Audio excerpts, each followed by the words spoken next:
Welcome to the ABA Speech Podcast. This is our first episode with the name change. We've changed the name of the podcast from Autism Outreach to the ABA Speech Podcast. Are we going to stop talking about supporting autistic learners? No, never.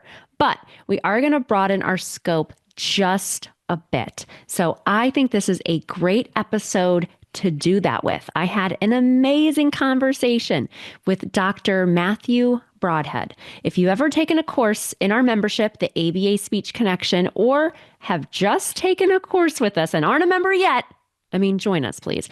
But I have talked about one of his articles that discusses a framework for how we can collaborate. This is an article that was written 9 years ago, but I told Matt that this is still a very important article for me and for all of the ethics trainings that I do. So we get into that. We talk about collaboration a little bit, and we also talk about a sabbatical that he took where he was researching and doing some digging into the state of restraint and seclusion in public school settings. We talk about that. I am a part-time school-based SLP and have been for most of my career. So I am always thinking about how can I support all professionals, but how can I really support public school employees? So we're going to get into that. And he has some really great ideas about, trust your gut.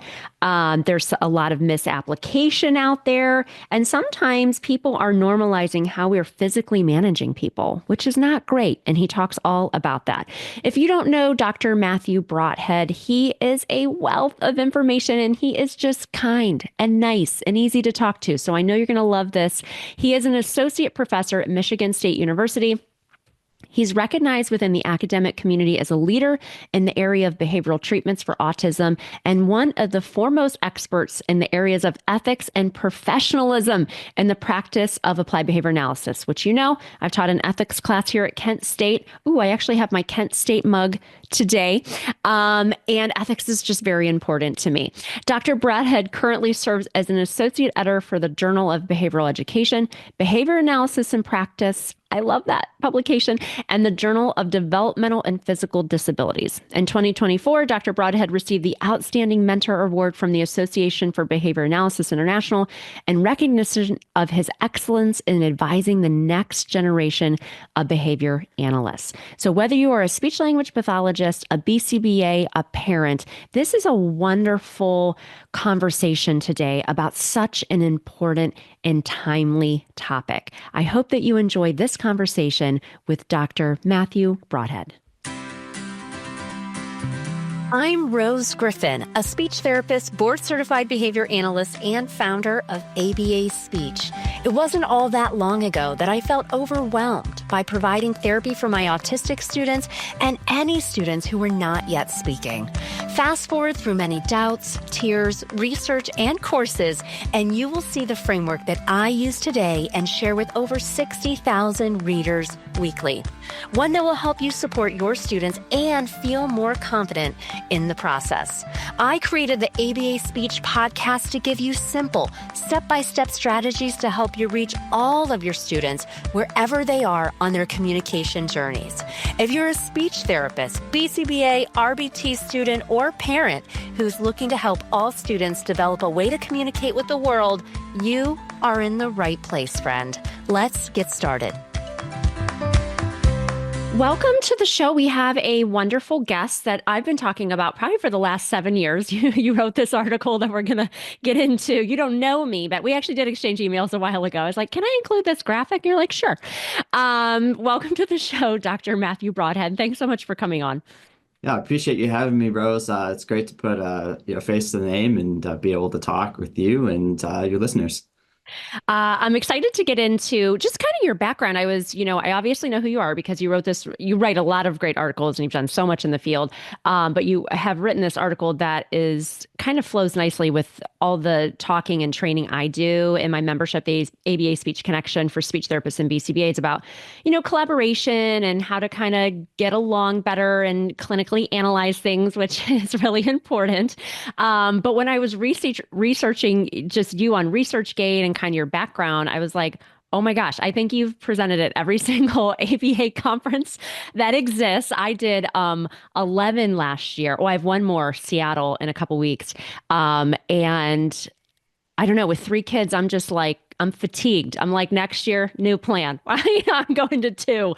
But I'm excited to hear about that too, because you really have done so many different conferences, and that just takes a certain level of energy, just the traveling and the speaking and the schmoozing. But for those of us that are not as familiar with your work, can you just tell us a little bit about kind of your journey into the field, why you got into this, and you seem you're super passionate about research and presenting, dissemination, and just kind of share with us about that. Yeah, sure. Just to point out on the travel, like it is tiring with kids, and I make this promise every year, like I'm going to do less, and then somehow it doesn't end up that way. Yeah.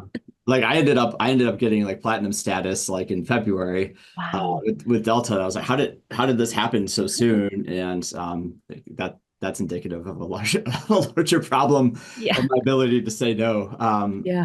But to get to the question about how I got started, I was, undergraduate at Western Michigan University, and I sort of like cycled through a few different majors. I was doing writing, and then I was doing music for a while. I played percussion and jazz drums.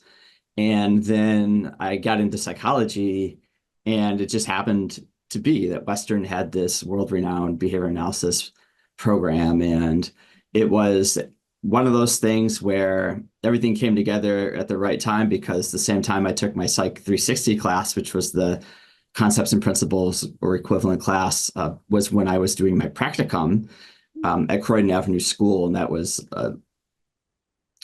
the discrete trial practicum, where we were applying those principles that we were learning in class. And so everything, just like my whole worldview, came together and put me on a course of just, or a direction of just so much excitement and passion for not only learning about human behavior, but sharing the knowledge that I learn, and getting excited about it with other people. And so I haven't looked back since.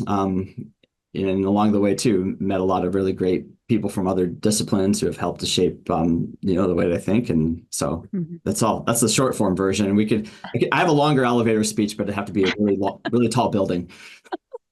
It's amazing. No, I mean, all the research you've done and you've done so much in the field. It's just amazing. If you haven't read an article, you've probably read one of your articles or something you reviewed or something.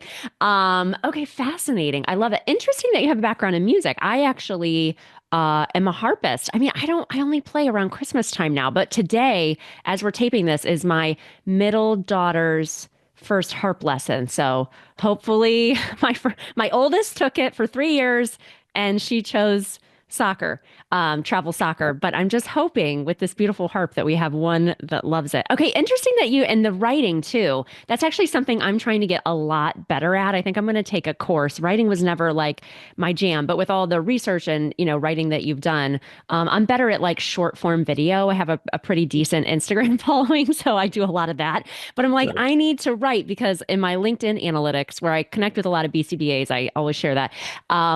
When I'm writing and kind of these like longer form, like just posts, that is what really resonates with people. You get a lot of engagement. I feel like when you're writing and people take time to like read that, they feel like seen or it really relates to their life. So I'm sure you can, you've probably had parts of your life where you're like, oh, yeah, this really resonated with somebody. Obviously, this article I'm going to talk about is almost 10 years old, but it's something that this is how you came on my radar. And obviously, behavioral observations. I'm friends with Matt Sikoria too.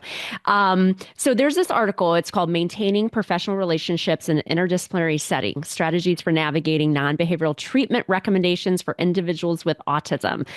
So being dually certified, I do a lot of talks about collaboration, the ethics of collaboration, as BCBAs, is it 4 CEUs we need? It's a lot of CEUs we need in ethics. So, and I teach the ethics class here at Kent State. But one of the things you say in the article is and I always put this quote just like on one slide and let the audience read it. That's supposed to be more like poignant. I took a whole speech class once on Mastermind on how to be better at public speaking.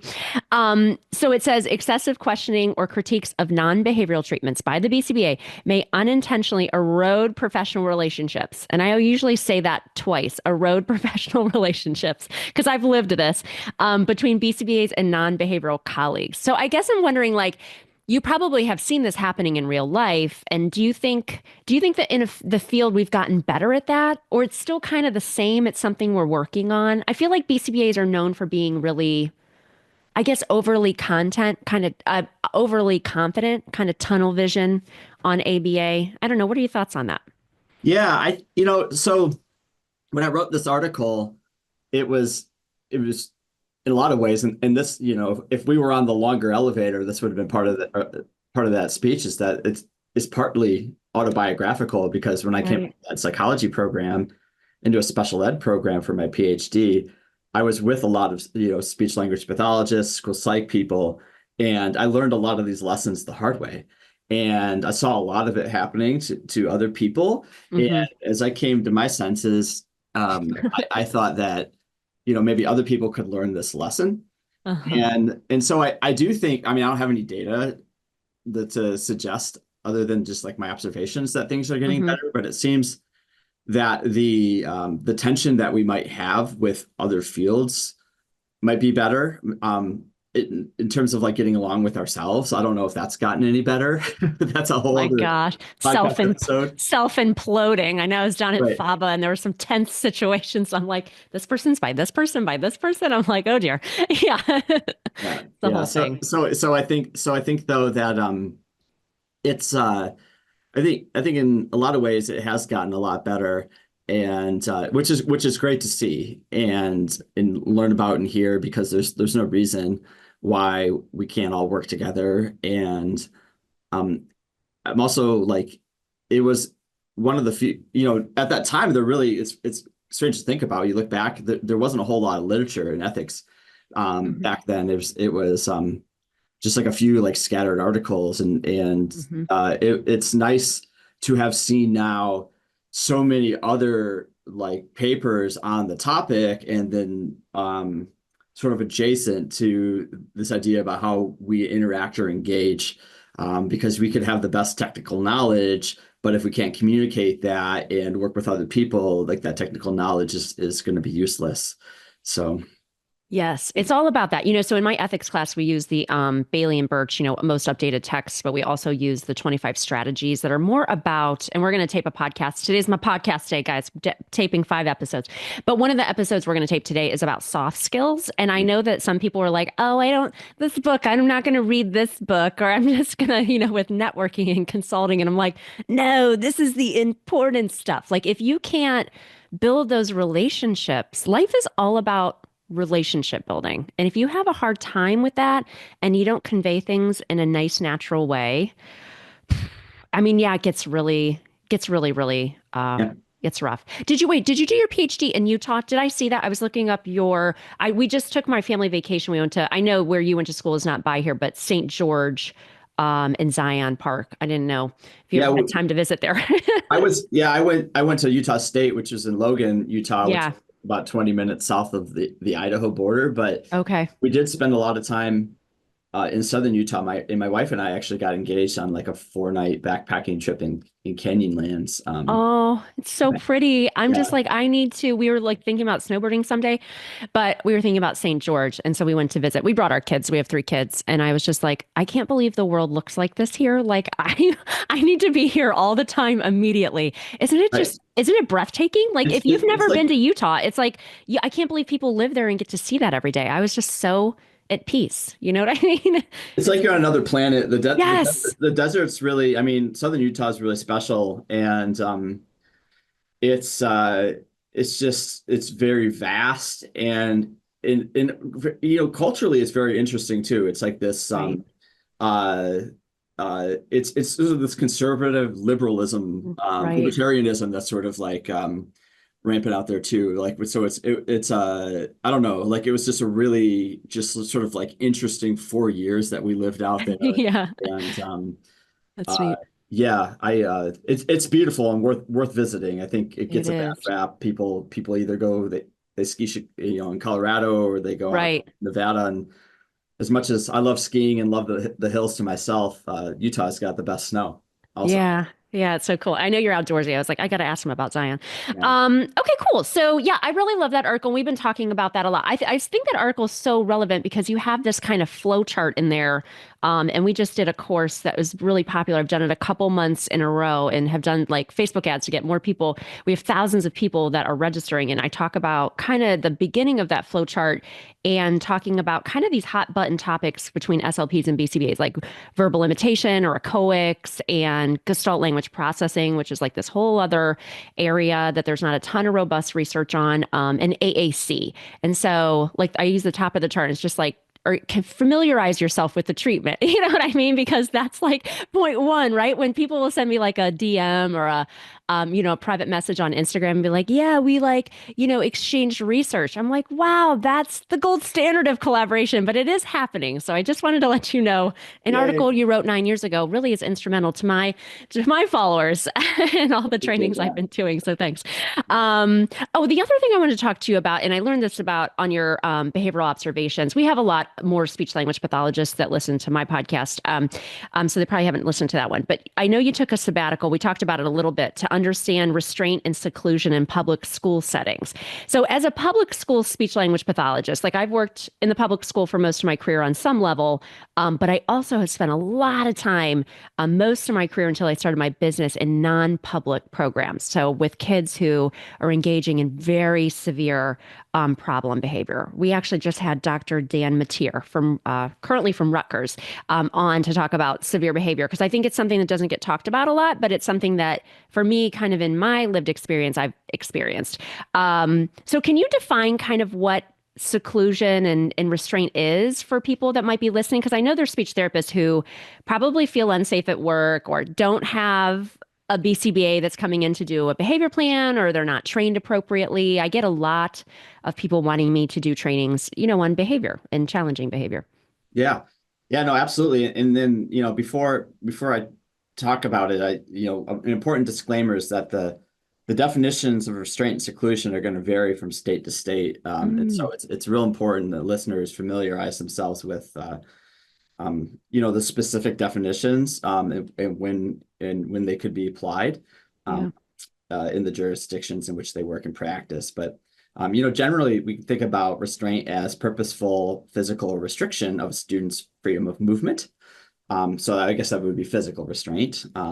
Unless we're using some sort of mechanical, like strapping somebody down. Hopefully we're not Yeah. doing that, or chemical use of drugs.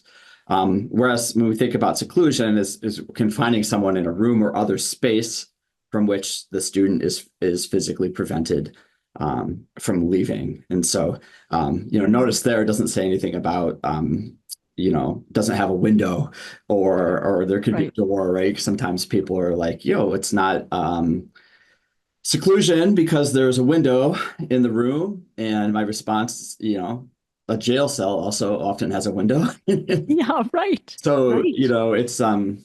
so yeah, those are sort of like, it's about being prevented from leaving in space. That is key to that. So Yeah, and I think what's hard for people. I remember I was doing so I lived in Austin, Texas when I was doing my hours for my supervision. I had this really neat job in Leander ISD. It's like now a 35 school district. So it was cool. There were three of us. We were autism facilitators and we did all this training and acted as consultants, in the district. I loved it. I was like, speaking to the speech therapist, going out on the campus. And then my BCBA supervisor, I don't know if you know her name's Kelly Rich. She owns Central Texas Autism Center and she started the Verbal Behavior Conference, cool little conference down in yeah, Austin. But we would do our supervision with BCBA trainees or whatever we were called in the day, with people from other parts of Texas. And there was a guy who drove in like 3 hours one way. Okay. And if you've been to Texas, it's rural, just like Ohio, where I live in Ohio, a lot of the part of the state is extremely rural. So he drove in 3 hours one way. And he was just telling us about and he worked for an educational service center. I think that's what they call them down there. I mean, that's what we call them up here in Ohio. So he was like servicing many smaller districts, right?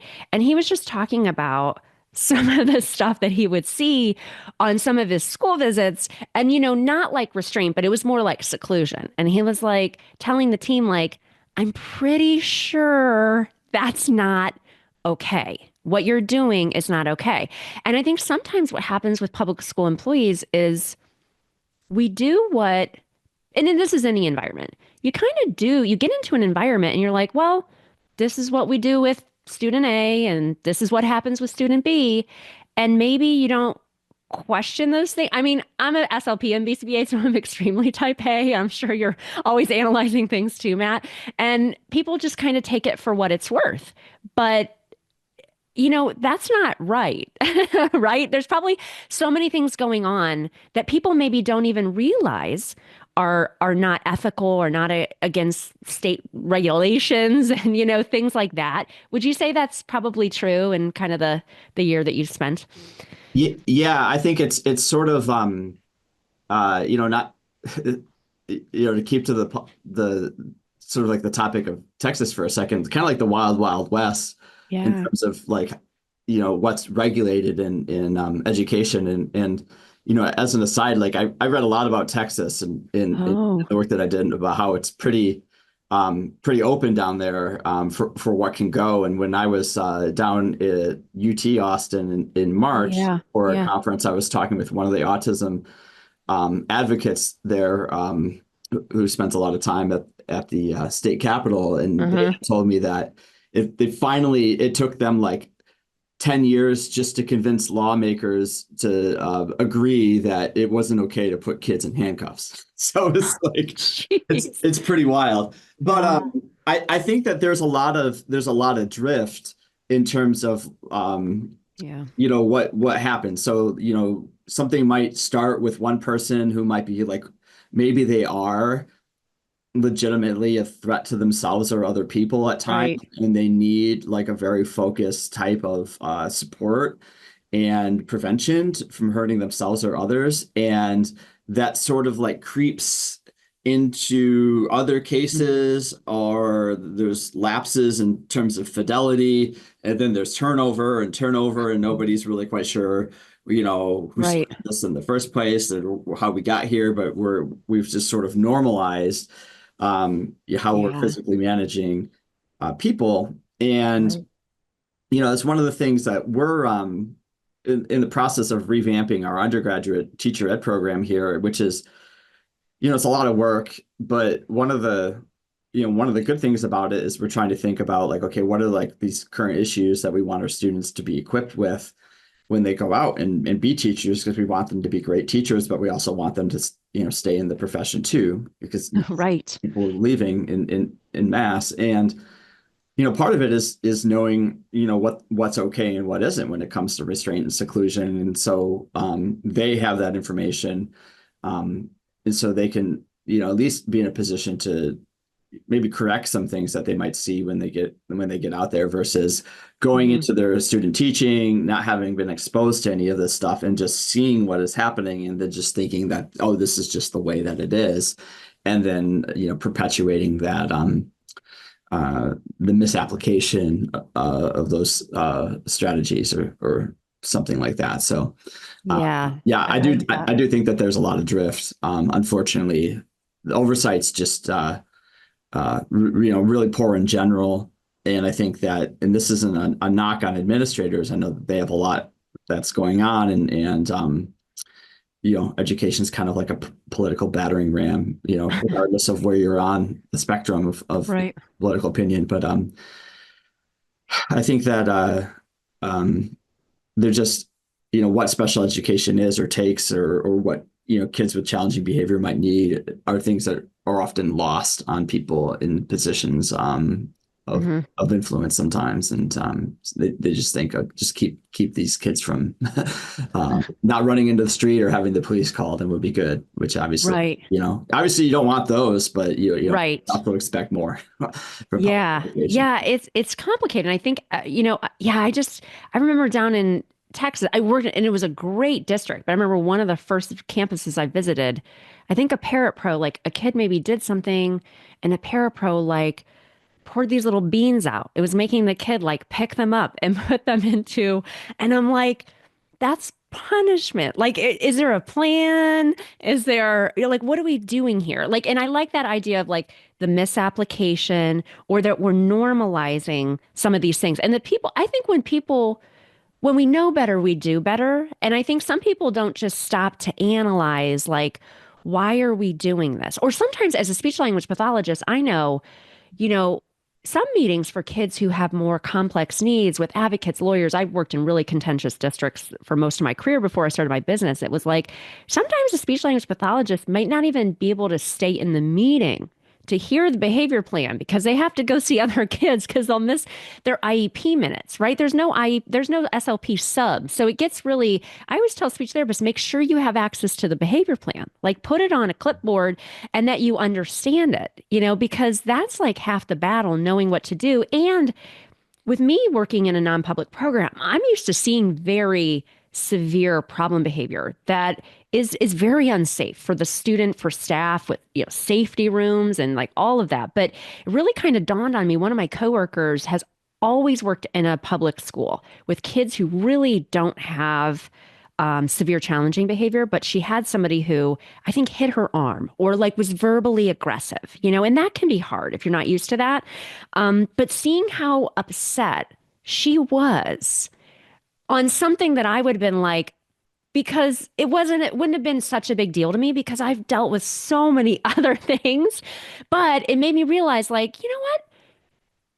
Students should feel safe at school, but staff Yeah. should also feel safe at school. And it's hard because I have such a different lived experience having worked with kids with such severe challenging behavior. What may seem like a big deal to somebody else may not to me. But I think it all goes back to the training, right? And the oversight of like, this is what the behavior plan is, this is what we need to do. But have you seen that too? Probably just like a lack of training, like even on a Yeah. plan, if there's a plan in place.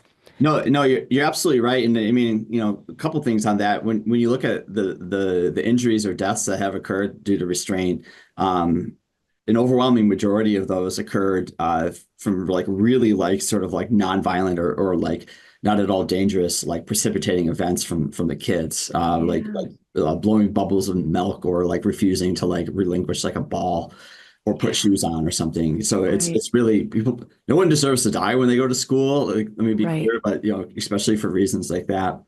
But I also think that there's if it were up to me, we wouldn't restrain or seclude kids. But Right. I need to be realistic that like and have seen these cases that you're describing or similar ones where like there are very dangerous situations. So like I understand the sort of like very focused, specialized utility. Right. But it requires a level of training and expertise and oversight that Hmm. if you're going to physically restrain or seclude somebody, you have to be serious about all these other things that occur too. Is that people Yeah. are trained in the appropriate de-escalation measures and that there's Hmm. there's monitoring, medical monitoring, debriefing, Right. oversight of it. You can't just like set it loose and let it go and just not pay attention to what or how it's happening.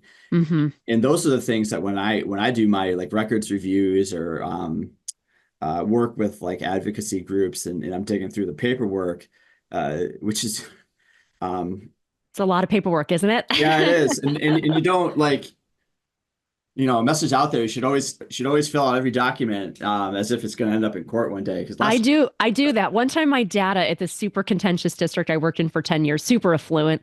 Like I had worked in non-public programs and always had lawyers looking at my stuff. So my stuff is on point. And I remember one time our data got subpoenaed in the public school and I was like, yeah, take it. Take it and do a tutorial on how you take data because nobody is graphing their data, but we were because you got to have yeah, the visual analysis, right? Yeah. So that's right. I still have all that. I keep my weekly schedules. I work 2 days a week in a school as a speech therapist now.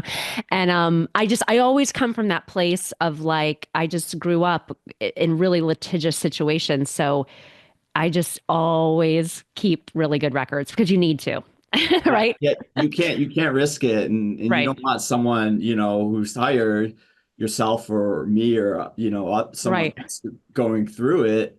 And it's just to me, it's always just incredible how for like years, like your restraint seclusion will go on, and the records just indicate pervasive problems, and then you could actually see the fidelity lapses in like the Hmm. notes themselves, and no one's paying any attention. And so what happens is that they're failing the obligation to provide, free and appropriate public Yeah. education a lot of the time. Right. They're injuring the child, and then they're burning out the staff. And I know plenty of Yeah. people who've had concussions, Yeah. neck, shoulder injuries, and staff, teachers, they don't deserve to go to work and get hurt either. Right. Nobody does. Nobody, Nobody does, right? right? So It's hard. it's failed. It's failed on many levels, unfortunately. Yeah, yeah. So I know I know you took this year sabbatical, and it's a short podcast, but what if you wanted to share any highlights from what you learned during that time? What would be just like some key points that you think would be important to share? Uh, yeah, the accountability that is on school districts is uh, pretty poor, and the Government Accountability Office has said repeatedly at the federal level that the way that things are documented and reported is problematic and needs reform, and hasn't really happened. One of the most striking things to me was that there's no federal mandate nor database to track or monitor injury or death resulting from restraint and seclusion. I know your Oh, eyes. I see your eyes. wow. Oh, Yeah. wow. So only people that get called into like I was down at FOB. I heard Dr. Merrill Winston has been on my show and he's awesome. I heard him talk in person and he does some expert witness stuff. Yep. But I mean, those are when, the important people get called in, unfortunately, right, to review and to really help out with that. I didn't realize there wasn't a database. No. That's staggering to know. Yeah. The best source of information is actually newspaper articles. So researchers who want to study injury or death resulting from restraint and seclusion need to go and look at the papers.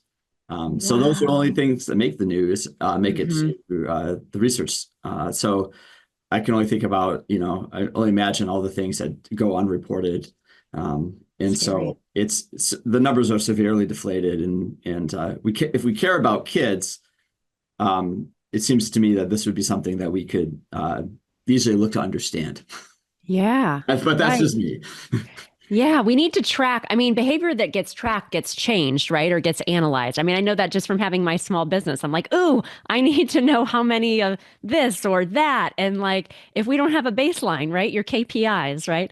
For business. But it's the same idea. Like we need to know where we're at so we know where we're going. Oh, that is wild. No, So we're isn't looking it? through newspapers. Yeah, that is really, I mean, I think it's just important for people to hear that because they don't know. I mean, I have some friends and colleagues that do some expert witness stuff. And I know there's a lot of reading and going through record reviews and things like that.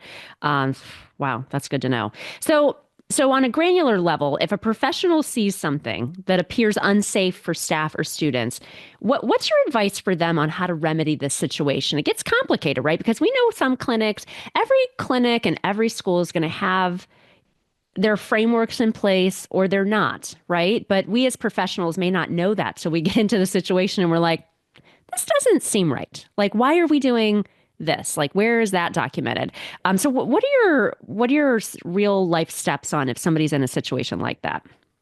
Yeah, I mean, um, if you feel, first off, I think maybe trust your gut. Yeah. Um, and if you think something's off, I would certainly trust that, and in to the extent to which you can is try to educate yourself or understand like what the best practice like of that might be, which might be easier said than done. It's helpful to have maybe, or to know other, if you know other people, or if you have access to networks of people who work in similar discipline or same discipline but aren't related to that organization, who could Right. provide you with input. That could also be good. There's this is the thing about the internet that's useful, and I'm not saying go and disclose confidential information. Don't do that. Don't go and give specific information and ask for specific advice on the internet. Don't do that. But there are forums in which you could communicate in an ethical and legal way, to just get some more, info about whether or not something like this is normal or not. And there are people there who might be able to provide you with some input. Obviously, if you see anything, if anyone's at risk of harm or being harmed or being abused or whatever, you should call the police or consult a lawyer if you're totally unsure. But I wouldn't be surprised too. Sometimes there's a really good reason for the way that things are being done, and sometimes people might think that it's a good reason, and it actually, in fact, is not. And so I think that there's a place in these extreme cases for there's a place for whistleblowers, and they need to be protected, and I hope that things are occurring, for good reasons. But if not, I would trust your gut and go with that. And you don't have to play party in it. I guess at the, worst case scenario, you don't hopefully you have options for places that you can go and work. But if you're not feeling comfortable with doing something, if you have options about where you could work, don't engage with that anymore. Too. So right. I recognize it's a privilege to maybe have options about where to work, but everyone deserves to go to work and be happy too. So yes, I love that. Yeah, I've been talking about that on LinkedIn too. Aligning your aligning your values with what you want to do during the day. And it's a life changer, right? yeah. Awesome. Okay, well, thank you so much for this information. It was really just great to have you on the show and to talk to you. I've been talking about you for as long as 9 years since this article came out. So thanks for coming on the show. If people want to learn more about you and your work, do you have a website or somewhere that they can go? Yeah, and I appreciate you having me and the compliments, and I look forward to staying in touch. But if anybody wants to, you can visit my website, mattbrodhead.com, mattbrodhead.com. There's only one A in my last name. There you can find out info from me. I've listed, the books that I have there. I do receive financial compensation for the sale of the books, and I have a broader conflict of interest statement there, so in case anyone looking for those disclosures. But I want to make you aware of what those conflicts are. But we have other things that I announced there, things that we got going on, and I'd love to hear from you. Wonderful. Well, thank you so much for coming on the show. It was great to connect. All right, great. Thanks for having me.